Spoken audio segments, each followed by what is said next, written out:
Bel. Maintenant, de l'autre côté, où sont restés les autres enfants de Bel? Il y a, à un moment donné de l'histoire, la famille de Mbapabel, qui est devenue assez puissante, surtout au temps des Anglais, qui leur donnaient beaucoup de moyens.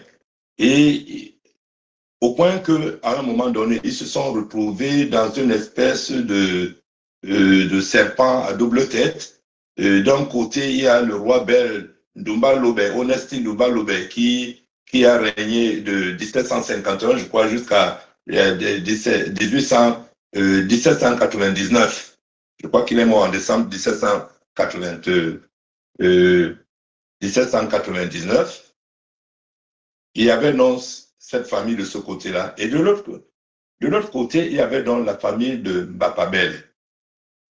Quand Mbapabel régnait, son fils aîné était Bouanga Mbapé.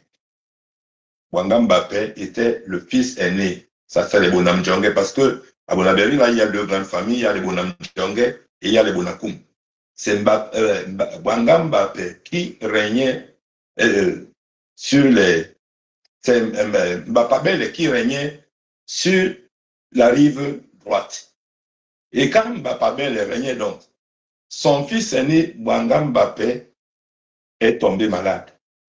Il est tombé malade, il était déjà marié et il avait un fils qu'on appelait Mbapa Bouanga. Bouanga Mbapé va mourir alors que son fils avait 4 ans. Et leur papa, Mbapabel, va travailler pendant longtemps avec son deuxième fils, qui était Kouma Mbapé. C'est le fameux Lok Prison.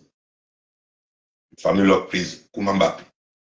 Maintenant, au moment où Mbapa Bouanga allait mourir,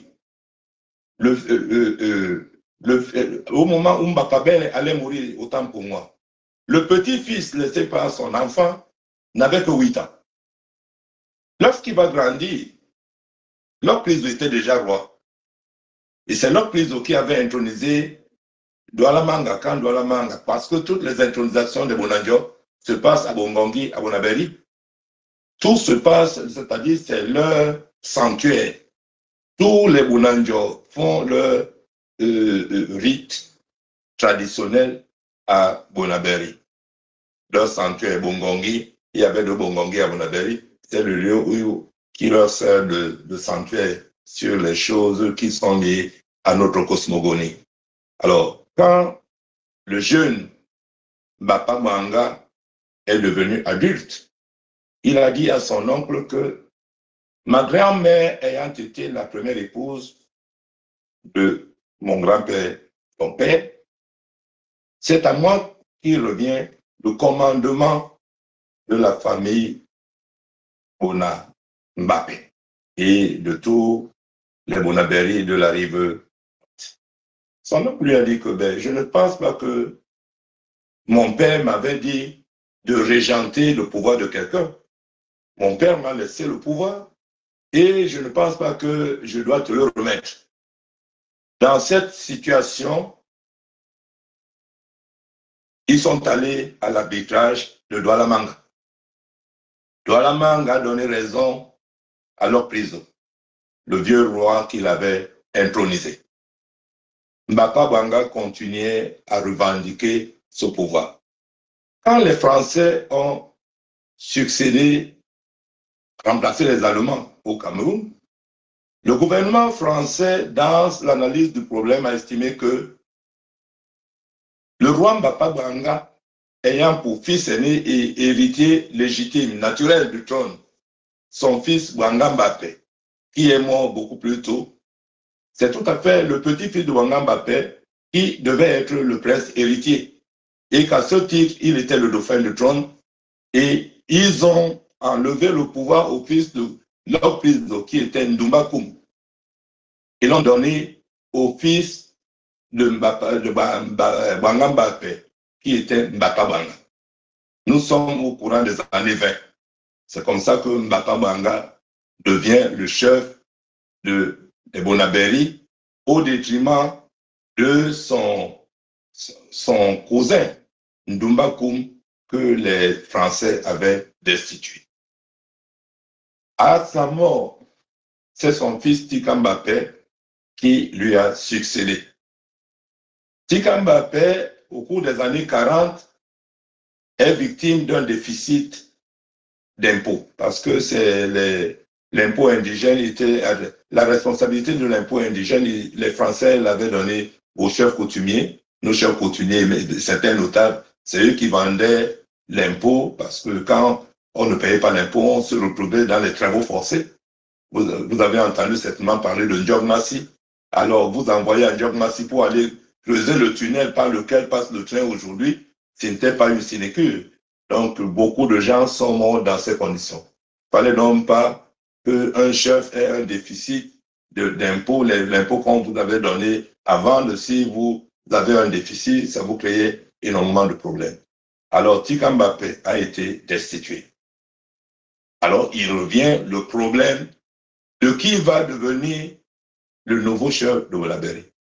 Et nos croyances en la sorcellerie aidant, c'était la peur par-ci, par-là. Parmi les enfants de Mbapa Wanga, il y avait deux lits. Il y avait le lit de Tika Mbappé et son frère, et Mwassa Mbappé. Dans l'autre lit, il y avait Kouma Mbappé. Il y avait Nenya Mbappé et il y avait Isaka Mbappé. Trois frères dans la même maison de Mbapa Wanga. Et fin des comptes, aucun de tout cela, de ces enfants de Mbapa Wanga, ne prendra le pouvoir. Le pouvoir va encore revenir aux mains d'un fils de Lok Priso, en la personne de Banga Koum. Je dois dire ici que Banga Koum, sa mère s'appelait Ebokola Samamlobe.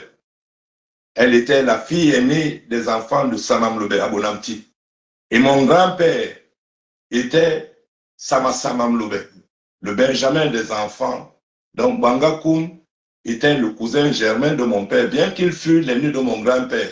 Il était né en 1881 avec Lotina Samé et mon grand-père Kassamé était né en 1884. Donc Banga Koum était leur neveu, mais il était de leur génération. Voilà pourquoi ces enfants, les Kalista Banga, qui étaient nés en 1911, elle m'appelait mon cousin. Oui, parce qu'au niveau de la famille, j'étais son cousin, mais elle aurait pu être ma grand-mère.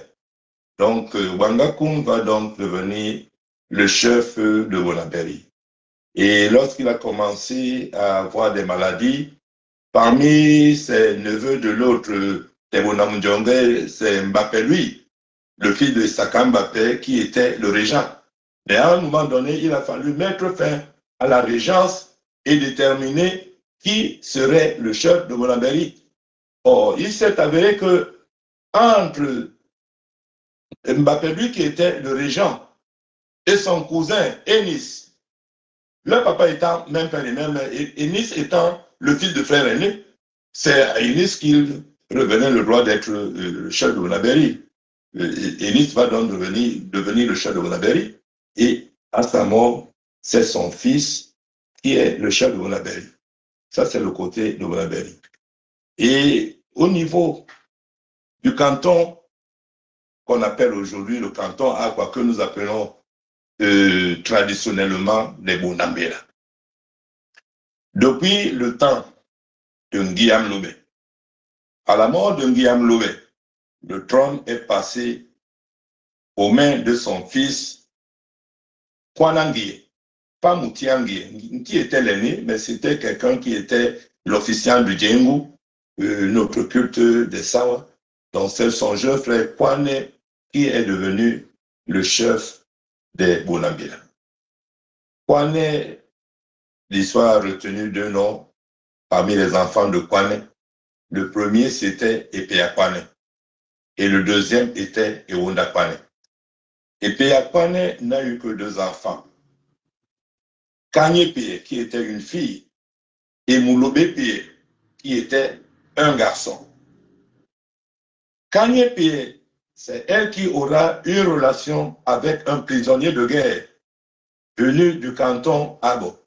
Le prisonnier de guerre s'appelait Edjobe Ebele Bongé, que les Douala avaient capturé au cours d'un marché périodique, les douaniers avaient tendance, comme ils étaient beaucoup plus